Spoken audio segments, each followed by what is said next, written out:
Muslim not go to the hell, go to the paradise. يعني Allah subhanahu wa ta'ala also promised us every day, every night in Ramadan that thousands of Muslims will not be punished and go to the hell. Because all the Muslims, all the people will pass through the way of hell. The second day, all of us will see the hell. And Allah informed you how you do that. يعني trouble will fall down in that hell, and all of us, the Muslims who said Allah will never be forever in the hell. Will never. Huh? But according to how much, it will be maybe 1 hour, maybe 1 day, I don't know how much, but it's a promise from Allah subhanahu wa ta'ala who said Ashhadu an la ilaha illallah, never live Allah forever in the hell. It's the same. That did the day of Christ, Allah that day, night, for example, if you suppose Allah subhanahu wa ta'ala every day He cancels the punishment for 1,000 Muslims, in that day it will be more than 3 million. Try to be one of them. Try to be one of them. Huh? That way you feel that it is the day of Christ. Of course, after you should pay zakat al-fitr. Because zakat al-fitr will keep your price inside.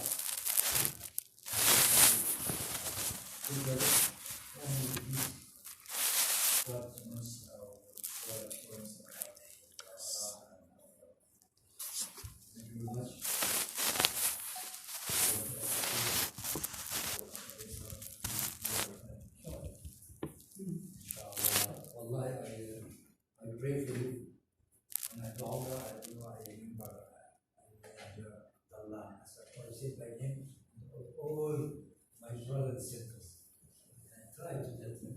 And one of the good Muslim, first Muslim, said that he prayed, he remembered 70 persons by his own names. And he said for 70 for his friends, I never prayed. Oh Allah, Sheikh Hassan, Amin, Abdullah, Hassan, Jamil, Aslam, Amiruti, you remember Amiruti? Amiruti, Ali, Ibrahim, Yusuf, Ali. All the people were our brothers before. Khalas, they are going to open again now. Allah tells me that. That's right, Abdullah? They want to be the president again. That's right? Abdullah. Alhamdulillah.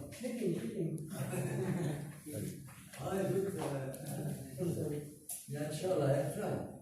And it's very good. Why we say that?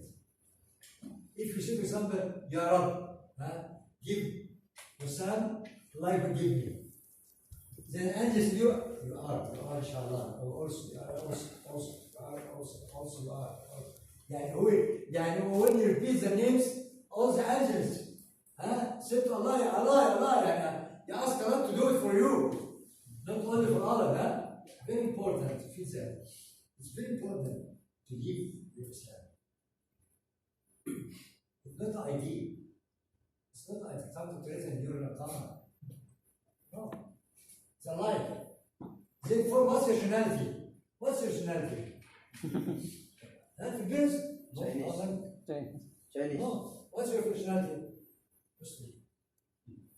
I'm a Muslim. You should say I'm a Muslim from Philippines. يعني لما ask me about your nationality, you should say that. Don't say Philippines or Egyptian. No. I'm a Muslim from Egypt. I'm a Muslim from Philippines. I'm Tunisia, from Morocco. Because Islam is alive. قل إن صلاتي ونسكي ومحياي ومماتي لله. الله يقول في القرآن ذات قل إن صلاتي ونسكي ومحياي ومماتي لله. All your life for Allah. Everything for Allah. Even your nationality.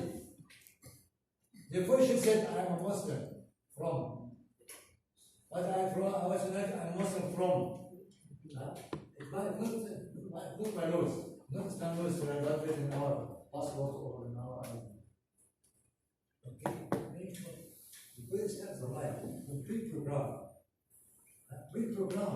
From the start in the morning when I say Alhamdulillah, says that to Allah Thank Allah we are still alive and woke up again today morning. Until it goes again. Even while sleeping for Allah. If you make wudu before you leave sleeping, you are sleeping for Allah. The Prophet Muhammad said that who make wudu before going to the bed, all his bad one will be deleted. Very easy. So Muhammad said, like you say, Salaam alaikum. To anyone, you know it or don't you know it. You know him or you don't know him. It means that you are going to paradise, you will have a green card to go to paradise. Very easy. No longer pray, not to stay in the night, no longer sacred. Just go in, Salaam alaikum. افشوا الطعام وافشوا السلام وطعموا الطعام وصلوا الناس قيام ادخلوا الجنه بالسلام. الحمد لله. If you invite with food, and if you can pray in the night, before Fajr night, during the night, not after Isha. And you see, Salaam alaikum. One of the three, one you can go to paradise easily. Salaam alaikum. How good. Good neighbors. You are working together, waiting for the elevator. No one, Salaam alaikum. Why? It's nothing. You will not pay. But you get points. I will be, your green card will be active to go to paradise. Okay, brother? Thank you very much.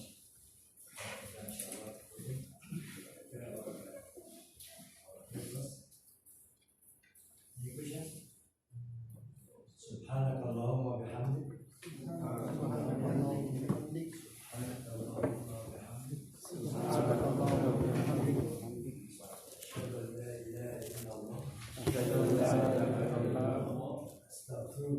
أستغفرك وأتوب إليك. بسم الله الرحمن الرحيم.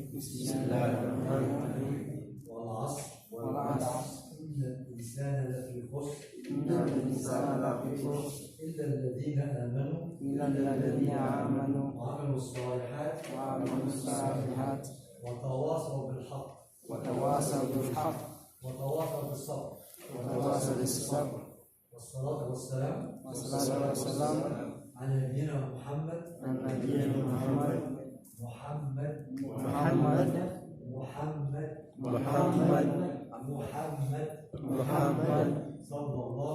صلى الله عليه وسلم. خلاص إلى الذين آمنوا وعملوا الصالحات. What does it mean? Allah always combine Quran between believing and action. Believe alone nothing. Action alone nothing. Should be together. You are a very good believer, but you don't get anything. Stay in your home, don't do anything. Don't touch believe or don't work, don't nothing. You will not go to should be together. Believing and action. Life. Thank you, brothers.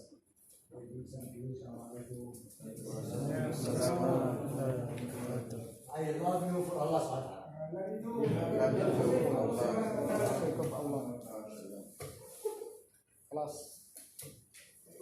Budget natin, sa meron tayong info na advice na baba kung tayo okay na. So, relax lang pa rin. Pare.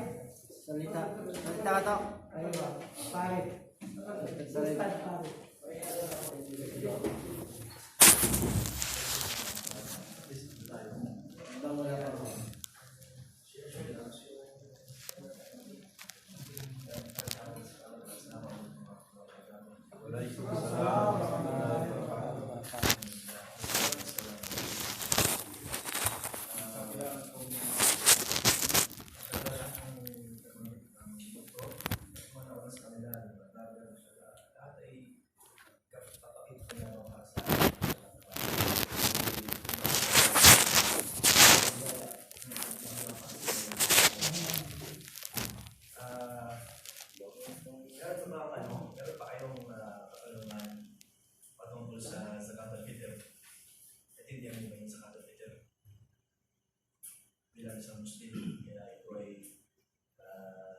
obligasyon natin na maglabas ng zakat al fitr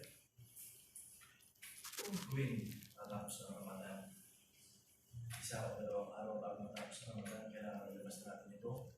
At ang pinakamagandang oras ng ilabas nito sa pagbigay ay yung malapit sa Eid. Yung pinakamagandang oras sa nabanggit ng sa Qur'an. Dahil yung pinakamagandang oras ng pagbigay ng zakat al fitr ay yung pagmalapit na yun sa Eid. Pero kung meron akong dahilan na kunwari, tulad ko, ako yung trabaho sa Ergano, may ipag ako palagi. Tapos kung siguro pa naman na yun, wala ako sa Ramadan. So, ang gagawin ko, kung kailan na pwede, 1 day or 2 days after Kalipin before, ilabas ka ako ng zakat al fitr. Kaya yun, at saka bilang isang Muslim, kailangan natin maglabas ng zakat al fitr para sa ating mga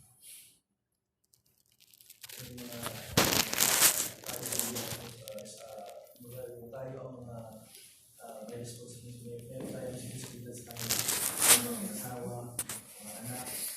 Sabi nila, magkaibigan ko na isa sa mga hadith, sabi ng isang sahabi o kasamahan ko sa Muhammad, sino na ang lakas, pati yung salubigan ng asawa mo, yung pala nasa siya, yung sumpuran, kailangan naglalas na rin ang zakat al fitr para sa kanya. Masyaallah.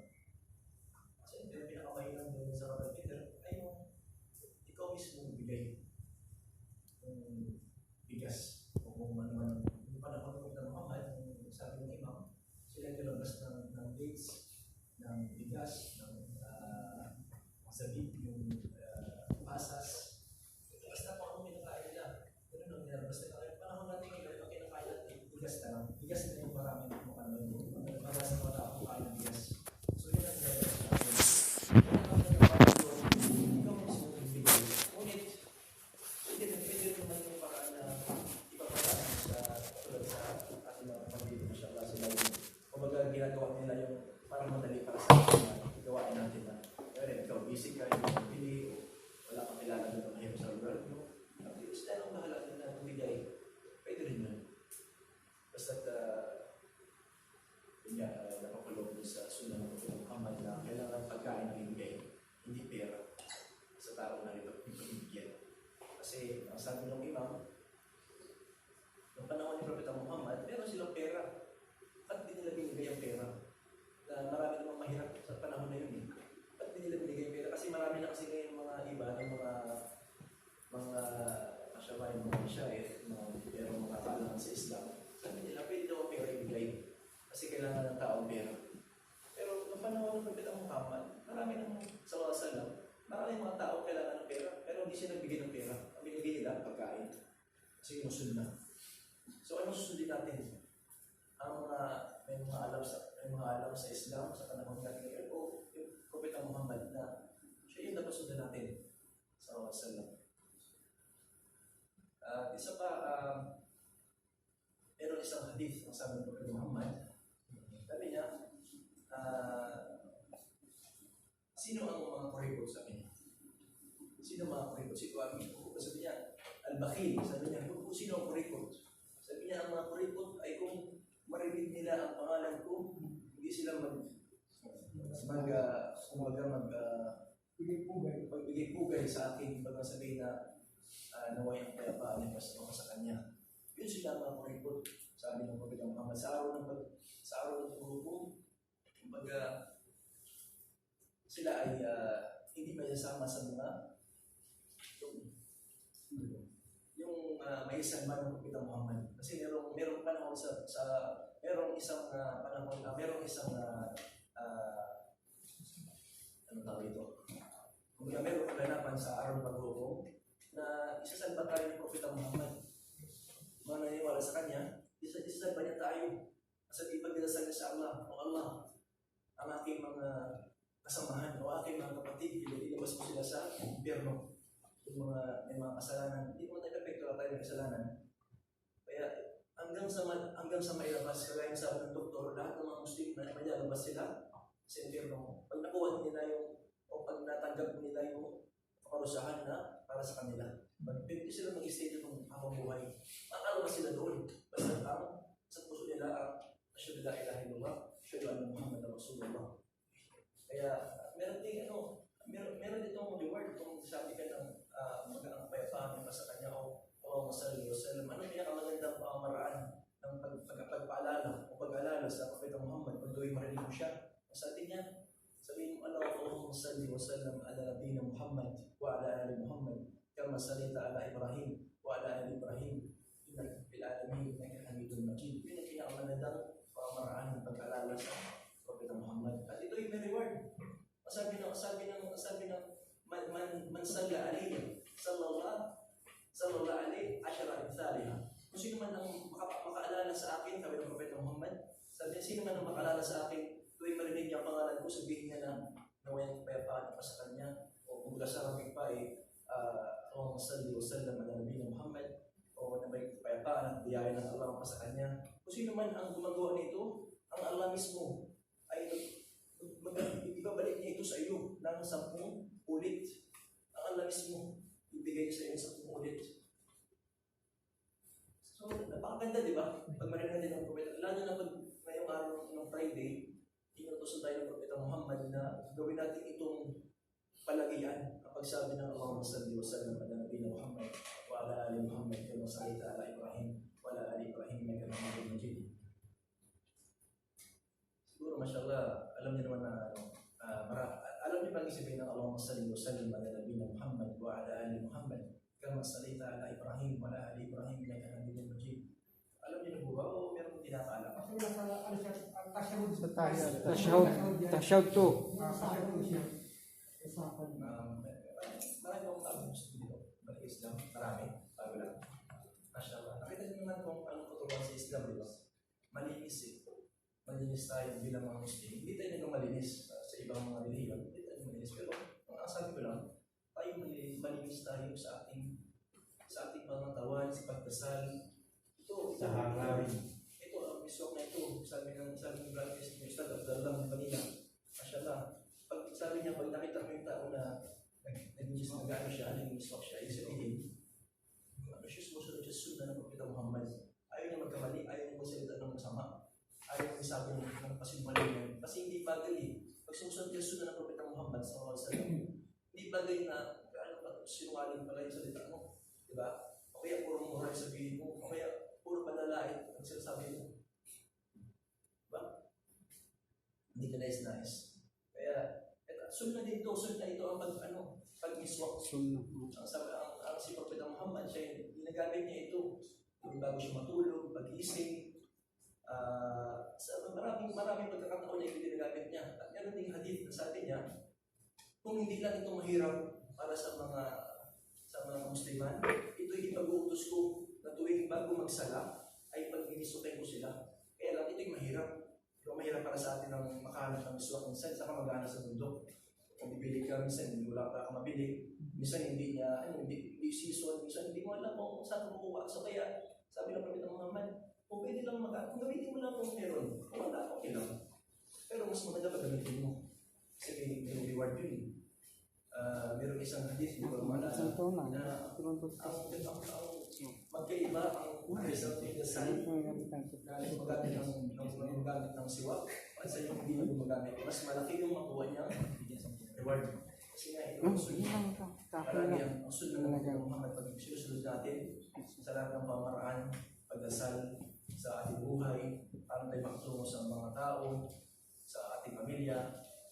Pag sinusunod natin ang sunna, meron tayong reward dubli kaysa yung normal na bagay na kaya na ako, walang bismillah, kaya lang. Tapos pagkatapos, kaya na. Mas iba yung sabi ko ng bismillah, bago kumain bismillah, sa ngalan ng Allah. Pagkatapos ka na, ay mo alhamdulillah. Kasi yun yung sunna, kumbaga meron yung reward.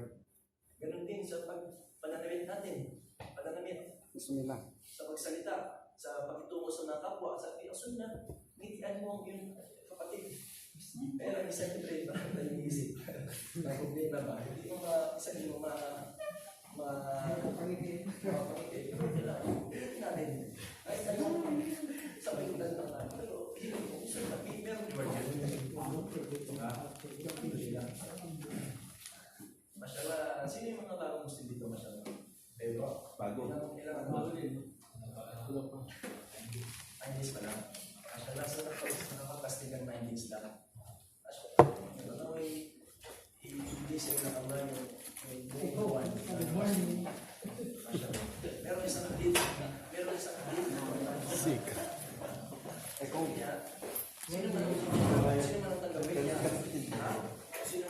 Wala na yung isa lang ang anak. Mula tanggapin ng Islam sa puso niya, lahat ng kasalanan niya ay pinatawad ng Allah. At kasalanan mo, o tayo lahat ng tayo ng Muslim, pinatawad ng Allah lahat ng kasalanan natin. At isa pa doon, meron pang mas extra doon. Yung extra doon, yung lahat ng kabutihan mo na nagawa natin sa buhay natin, kung tayo hindi pa Muslim, hindi na naniniwala sa Allah na isa lang siya. Lahat ng mga kabutihan mo ay kukunin at ibibigay sa iyo. Yan ay ilista para sa iyo. Diba? Kasi kung meron kasing ayat sa Quran.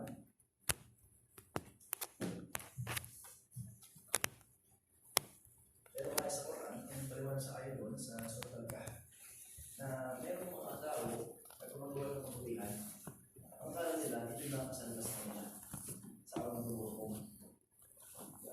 Akala nila, ito'y makabuti para sa kanila. Makabuti rin po yung nagawa nila. Ito'y maliwala. Kasi hindi sila naniwala sa Allah. Nag-isa lamang Allah. Nag-isa lamang ating Panginoon. At tayo lahat sila yan, isa lang ang Panginoon natin. Kasi ang religion naman, isa lang. Hindi naman pinagdumating ng dumating si Jesus na bagong religion. Nagkaroon ng Christianity. Kasi kung wala pa si Jesus, wala pang Christianity. Diba? Kung wala pa si Moses, wala pang Jews, wala pang yung Judaism, wala pa yung kanilang religion ngayon. Wala pa yun lahat. Pero ang Islam nandun na. Kasi ang Islam ang paniniwala. Ito'y sumasamba, tumatalima sa nag-iisang Diyos lamang. So yun ang mga paniniwala ng mga lahat sila. Hindi ito say, ang Islam nandun na. Unang tao pa lang nandun na. Kasi ang unang tao, siya'y sumasamba sa nag-iisang Panginoon. Ang Allah lamang. Yun ang katuwa sa Islam. Wala ka makita sa ibang mga religion na katuwaan. Katulad sa Islam na naniwala ka, sumasamba ka sa nag-iisang Diyos. Ang Allah. Naniwala ka sa lahat ng propeta. Kasi lahat sila walang nakalamang sakna. Wala silang hindi tayo pwede maniwala sa isa lang, dalawang group. Lahat yung paniwalaan natin, patay sila. Sila yung propeta. Walang hinay. Kasi yun ang pamamaraan niya. Yun ang pamamaraan ng Panginoon ng Allah. Kung gusto niya gabayan ng tao, magpadala siya ng propeta. Hindi siya magpadala ng anak para makain ng mga tao. Sabihin na natin ang patawaran. Hindi pwede ganoon. Kasi ang Panginoon ng Allah siya yung magpapatawad. Pag hindi ka nang magpapatawar sa kanya, papatawarin ka niya. Hindi na kailangan na magpadala siyang anak para matawarin ka. Hindi ka nang matawaran sa kanya. Basta naniniwala ka sa kanya, sa Allah, siya ang una, siya ang kaisa-isang Panginoon. Maniwala ka sa kanya, patawarin ng Allah ang kasalanan mo. Basta tipigaling sa puso. Kasi nasabi ng Allah. Sabi niya, mga nagkapungan sa Quran, sabi niya, "A'udhu billahi minash shaitanir rajim." Sabi niya, "Nabbi ibadi, anni inni al-ghafurur rahim." Sabi niya, sabihin mo, ipagpapagod mo, Muhammad, sa mga tao, tungkol sa ako ang pinakapagpatawad. Sabi niya, ako ang pinakapagpatawad. Kasi ang pangalan ng patawarin ko, 99 sino ang patawarin ko? Nabbi ibadi anni inni al-ghafurur rahim. Wa anna adabi huwa al-adab al-alim. Sabi niya, at ang aking kaparusahan, ang pinaka matinding kaparusahan, sabi niya. So, meron katapat yun. Meron siya yung papapatawad, pero ganoon siya rin yung matinding parusahan niya kung sino hindi maniwala sa kanya. Diba? Marami tayong makuha mga story na sa nawa ng propeta. At sila, mga tao hindi niniwala sa kanila, hindi niniwala na sila propeta, hindi niniwala na Allah ang Panginoon, isa lamang ang Allah. Pero saan sila ng Allah? Panahon nila. Kahit sila yung mga buting, mga sila yun lang ang sa aking side. Inshallah, meron kayo natunan kahit konti lang. Abay, katulad rin ako, naghahanap mo. Naghahanap ng kaalaman. Lahat ako tayo naghahanap ng kaalaman. Wala namang sa atin na alam tayo. Alhamdulillah. Pero kayong bagay na hindi sa Islam o sa pag-fasting o sa pag-consider. At hindi ka pala, alam ko sa inyo, yun nga, sa kapag-consider, kailangan kung may mga anak kayo, mga Muslim, asawa ng Muslim, kailangan dalabas din kayo para sa kanila. Hindi lang para sa inyo. Pero asawa mo hindi siya Muslim, hindi niya kailangan ng zakat al-fitr kasi kahit meron bigyan siya ng zakat al-fitr para sa kanya, kung hindi siya naniniwala sa Allah, wala para sa kanya, wala siyang reward doon. Walang ganun. Kasi ni Muslim. Kaya kasi naniwala siya na isa lang ang alam. At yun nga, yung sa Salatul Eid, kailangan natin sabihin natin mga asawa na pagpunta sila, ito sabi ng imam kanina, narinig ko lang. Pagpunta sa masjid, sa Salatul Eid, kailangan mo sila magaling ng mga pagpaganda, mga papanungo. Basta maayos lang. Hijab sila. Mag-hijab. Walang papanungo, walang make-up. Kasi ang rason doon, hindi para sa Panginoon ng Allah. Hindi para maganda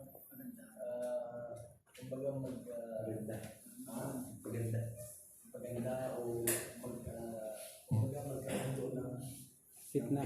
sa lugar na ito, hindi na lang ba ay napamamo. Yung stigma, yung distract, pero fitna ba? Pero fitna. Sa ibang, ma-divert yung kahit yung may mga regla, sabi ng doktor, sabi niya, kahit yung may mga regla, sila ay pagka-inaano niya,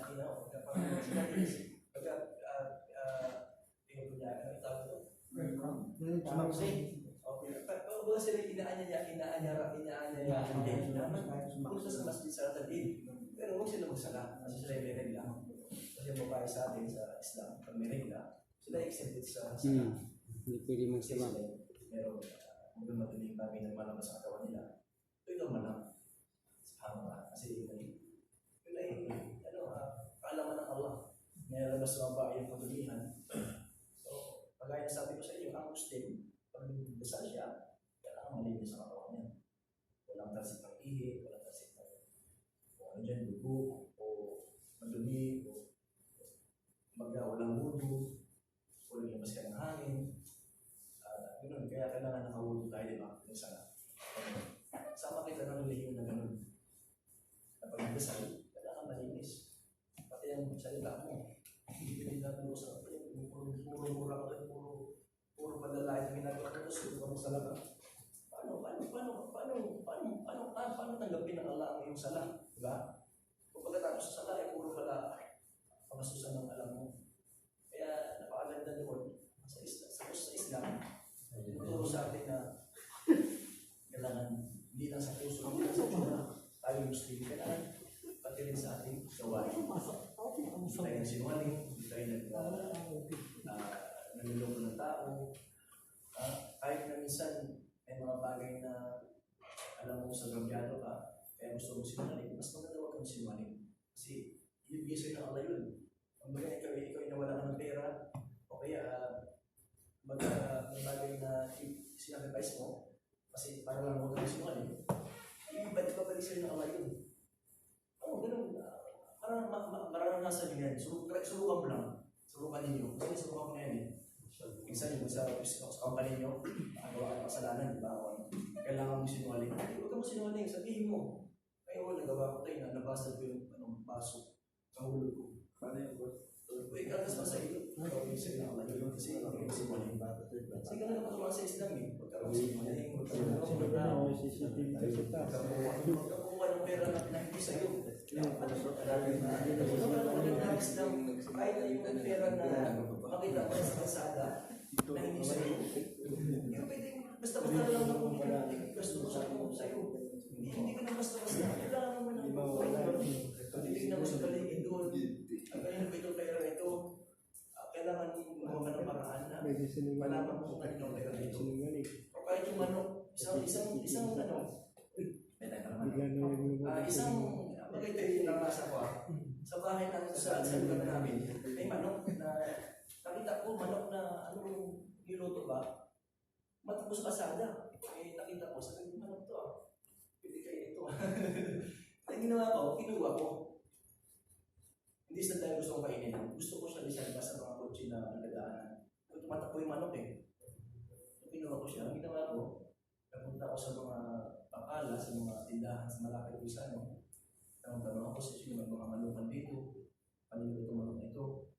Sabi ko, pag ginaganap ito, sabihin nyo na sa akin. Ganun ang luto na.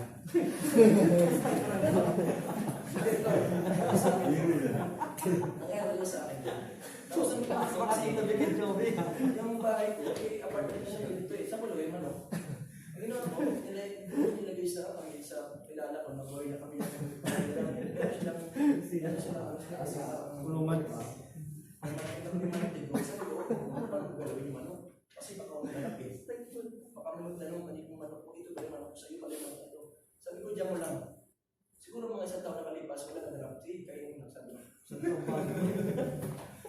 Ganun sa Islam, matuwa. Ganun ang tamang dapat na gawain ng isang Muslim. Hindi ko sinabi na ako'y ang sabi ng ginagawa ko lang ko yung dapat na makakaya ko. Minsan, yung pagmalisok yung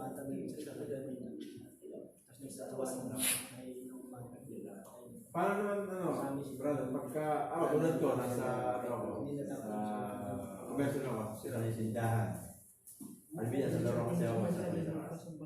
Mayroong mga customer na parang ayaw ibili para sa anak. Yung gano'n. Magkakaroon ka. Parang kapag sa akin na sabihin mo na bawal ito na hindi binibenta sila kung ganito. Parang ikaw pa yung nagiging parang yung pang magulang, yun ang naisip ko, parang magulang, na parang hindi makapagsinungaling sa kanilang mga anak. Parang ako yung ginawang na sabihin mo na hindi pwedeng ibenta dahil sira yung ganyan. So, misa naisip ko, bakit ako sasagot ng misa, anong dapat mong isagot? Pagka hindi mo kakataon. Kasi madalas mangyari sa akin na ganyan eh. Pagka sabihin mo sa ayaw ako yung Muslim. Yun ang bubuhay ko sa'yo. Hindi ko kaya ang sinungaling sa kanila basta yun na lang ang sinungaling. Hindi ko kaya. Kasi may tatlong bagay na pwede ko sinungaling isang Muslim eh. Sa hadith na. Tatlong bagay. Una-una, sa asawa mo. Kaya nagpito siya na pagkain, hindi masarap. Ayaw mo sabihin ay, pangkain na to. Sabi ko naman, nagkasakta mo sa ganyan, sakta mo yung muso niya. Sabi ko masarap. Parang naging masaya siya. Basta yung pakipagtungo sa asawa, pwede mo sinungaling doon. Basta yung sa loob ng ano lang, yung gusto mo siya pasayahin. Kaya nakita mo yung tsura niya, parang taba mo na, parang sexy mo pa rin. Basta pasayahin mo siya. Kaya lahat ng dahil kukulang, kahit naman sino ang kukulang. Pero at least, kailangan niya ganyan sa ating puso, na pwede natin pasayahin ang asawa natin, kahit sa salita lang. Pangalawa, pwede ko sinungaling sa pakipagdigmaan. Kaya tayo ang Muslim, pagdigmaan tayo. Kailangan natin, 10,000, tayo 1,000 lang. Sabi nila, ilang libo kayo? 1,000,000 yung eh. Pwede ko sinungaling. Takutin mo sila. Oo. Kaya ikaw lang isa. Sabi ko, marami ako kasama sa likod ko. Pagkasama yun. Kaya kung kumanda kayo, pwede ko sinungaling doon sa pakipagdigmaan. Oo. At ang pangatlo, kung gusto mong pagbatiin ng iyong kapwa mo Muslim, pagbatiin mo kapatid. Hindi ko alam kung kapwa Muslim, basta alam ko, pwede ka magsinungaling pag gusto mong pagbatiin ng dalawang magkaaway ng tao. Kapatid mo, magkaaway sila. Hindi mo sabihin na, brother, sabi ng kapatid natin na anak ganyan. Sige, gusto yung pagbatiin na kayo. Pero hindi sinabi gusto ko lang pagbatiin sila. Sabi ng isa naman, sabi mo, pakita mo, sabi niya, gusto kanyang gusto kanyang batiin. Sabi niya, ayaw sa kanya. Sabi niya, ganun din sabi niya, gusto niyo magbatiin. So, magbatiin, inshallah, sa tulong ng Allah. Pag ganun paraan, paano sila, di ba? Sa lahat ng bagay, pwede mo sinungaling ng isang Muslim. Yun lang. Pero after, wala. Ano doon, maliban doon, bawal mo sinungaling ng isang Muslim. Bawal mo sinungaling. Lalo ng mga bata, maliliit, bawal yung bata. Hindi ako dito. Tapos wala ka lang hindi. Tapos wala lang ako yung bata.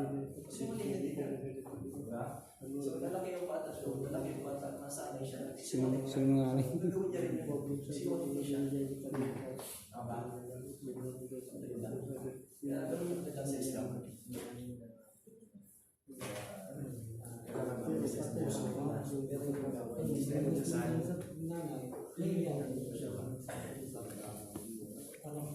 Lagi rin ako akin, lagi rin akong dati rin ako nagtuloy sa life tulad ninyo. Kasi nanay ko katulad ng nanay ko eh. Sino ako lumaki sa amin, sa Pilipinas. Pero tatayuan ako sa ulo. So, alam ko ang buhay ng isang kaya alam ko rin ang buhay ng isang Muslim. Iba. Magbabali sa akin experience. Makinis ang Islam. Kaya nasabi ng Allah sa Quran, sabi niya, Inna dina indallah al-Islam. Tama? Inna dina indallah al-Islam. Sabi niya, ang kaisa-isang pero sabi ni Brother Abdullah, ito yung pamumuhay daw. Ito yung pamaraan ng buhay. So, pwede sabihin na isa-isang pamaraan ng pamumuhay at pagkakamagandang sa mata ng Allah, Islam lamang. Islam. Alhamdulillah. Kaya, hawakan ito. Nasibu, bihablillah. Huwag mo itong itawan. Yung lubid na ibinigay sa ng Allah. Huwag mo itong itawan. Wala tamutun.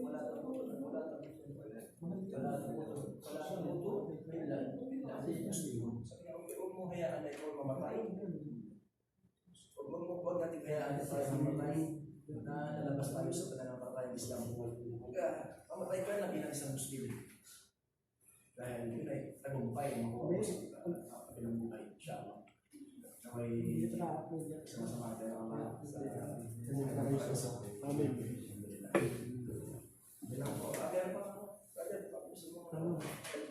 Share lang, anong naramdaman mo bilang 9 days nagpasting ka sa buhay mo, 9 days pala nagpasting ka. Ano ang naramdaman mo? Masaya naman yun ang nahirap. Kasi dati nalala ko, ako, bago na ako. Nagpasting, tago ko sa likod dyan. Hindi ko kaya. Kasi hindi ako marunong eh. Pero nalaman ko na, kaya alam ko na kung ano yung reward mo. Ano yung magandang bagay na mapulot mo doon. Walang syaitan. Ha? Walang syaitan. Walang syaitan.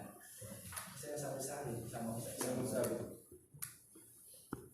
isang video sa isang ito sabi niya.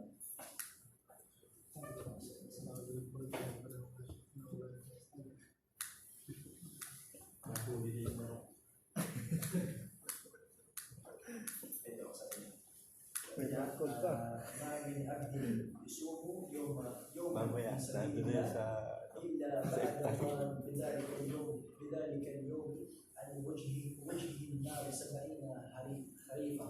Sabi ng Propeta Muhammad sallallahu alaihi wasallam, sino man ang mag-ayuno ng isang araw lamang para sa Allah,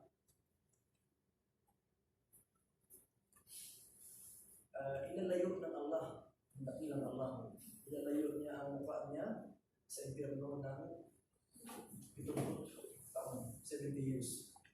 Isang araw na pag-fasting mo para sa Allah, hindi mag-fasting na gusto mo lang pumayat o gusto mong mag-sakit ka, pag-fasting para sa Allah, kaya sabi ng Doktor, mashallah, lahat ng gawain ibadah, lahat ng gawain ng pagsamba, makikita mo sa tao, except sa pag-fasting. Kasi fasting mo, malalaman na fasting pa ako, hindi, ba? Sabi niya, gusto mo tinang yung tiyan mo. Katulad ng pagbigay ng pera, pagsala, lahat ng gawain ng pagsamba, pagtulong sa kapwa, ito yung makikita ko sa mata. Yung fasting lang yung makikita ko lang. Kaya sabi ng Allah doon, sabi ng Propeta Muhammad, na ang isang Muslim na nag-fasting siya, nag-ayuno, ng isang araw lang para sa Allah, inalayo ng Allah ang mukha niya sa impyerno ng 70 taon. Mashallah. So, paano kaya kung 30 days fasting natin sa isang Ramadan? At meron din hadith, isa pang hadith, pagsama Ramadan, sabi, pag sino nag-fasting ng Ramadan, pagsama Ramadan,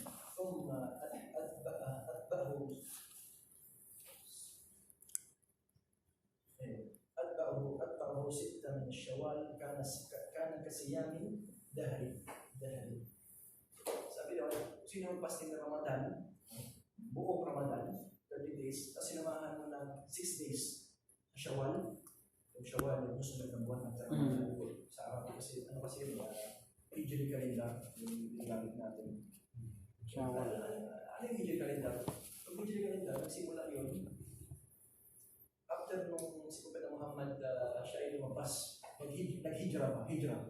Doon nagsimula yung Hijri. So anong taon ngayon sa Hijri? 1,400? 43. Sabihin, 1,443 na lumipas nung si Prophet Muhammad ay nag-hijra. Lumabas siya ng Makkah. Punta ng Madina. Para sa hijra. Yun ang kaya doon tayo makuha ng kalendar, ng Hijri calendar. Yung 1,400 years na nakaraan. Sa lang siya yung lumabas ng hijra. So, yun. Yung 6 days ng Shawwal, 6 days ng Shawwal, tama? Pag pinasting mo ito, pwede kayo sa Simple ito 1 sa Shawwal. Ang reward na makuha mo, para ka ayun ng isang taon. Brother, kahit anong date? Kahit anong date sa Shawwal. Pero kung may utang ka, Kailangan bayaran mo na yung utang bago yung Shawwal. Sa kabilang sinasabi na mga yung May halimbawa, may utang ka. nag-break yung fasting na. Pagkatapos ng buwan ba, Ramadan, nabayaran mo na yun. Sa isang araw yun. Isang araw yung na-break mo, ilang araw yung Isa bago. lang. Isa lang din. Oo. Kasi may exception Halimbawa, sa kuhaan ka. Pero Nag-witness exception siya. sa pagkapasting kasi Nalapasan ka ng hindi mo sinasabi. Isang araw din yun. Kailangan bayaran mo yun. Isang araw din yun. Gusto ko ay ginhawaan para sa inyo. So pagkapasting ka, pag ikaw ay nag-travel, pag ikaw ba ay meron na siya, o may sakit ka, hindi mo kaya fasting, ano pa? Yun lang, may sakit ka, kung nag-travel ka, saka yung babae na meron siyang walang Kaya may- fasting, pero bibilangin mo. Ay kulang sa pag-isip.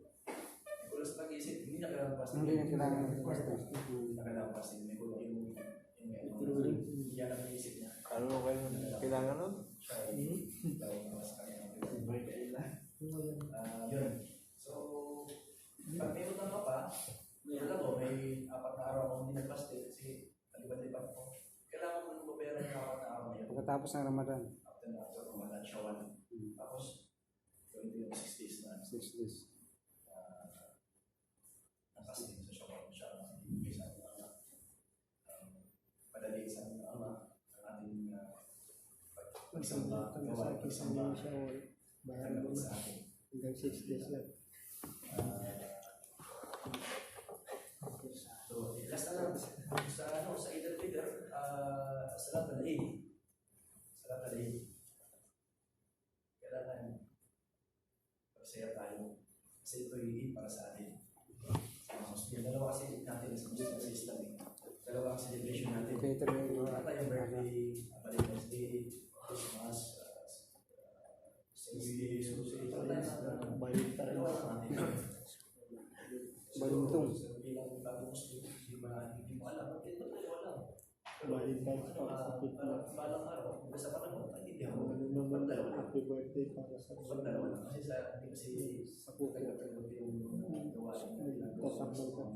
Tatambal sa birthday. sa Christmas. Balik Hindi ka ko sa sila gitna. nagkaan ang makinod daw at pinatay para sa tayo. Hindi ka nagkakapito. Hindi ka nagkakapito sa pata ng Allah. Dahil na siguro, hindi siya pwede magkaanak. Hindi niya kailangan para sa bahay tayo. Kailangan lang na iwala sa kanya. Allah. Hindi tayo makagawa sa kanya. Kawal tayo. Kaya siya ang pinakamapagpatawad. Kung sinabi mo na kailangan mo nang maniwala doon sa anak, tapos papatawad tayo. Ibig sabihin, hindi siya magpapatawad. Hindi siya ang pinakamapagpatawad. Kasi yung pinakamapagpatawad, pag hindi ka nakapatawad sa kanya, papatawad ka niya. Diba? Al-Ghafur. Al-Ghafur. Al-Ghaffar. Sa Arabic, Al-Ghafur, Al-Ghaffar. Pinakamapagpatawad.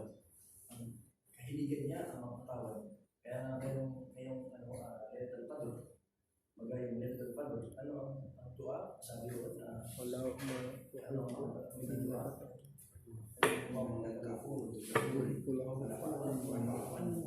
Al-afu.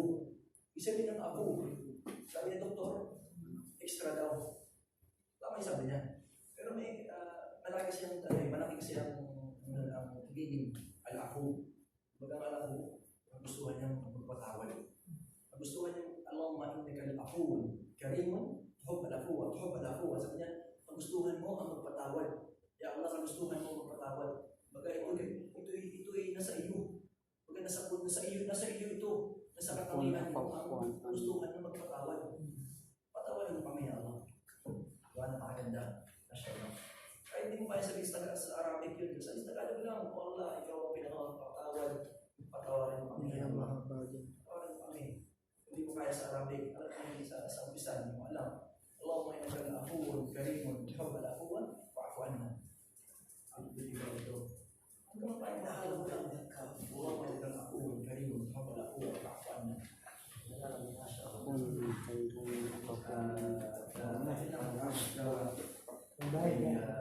Hindi ko kayo na napainit. Nagising kami. Ha? Nagising. Gising. Kaya naman ko nga ito. Kaya ka nagising nga tayo. Ulam. Grabe mo pa kami eh. Kailan natin invite din na pagka sinabi na Baka meron sa inyo gusto Assalamualaikum warahmatullahi wabarakatuh. Selamat sa inyo. Ito po ay isang lingkod dito sa Al-Hamra Islamic Center dito sa Jeddah. So yun po, sharing po. Sana po gusto niyo makapulutan na sa siguro i-recap natin. So, pagka meron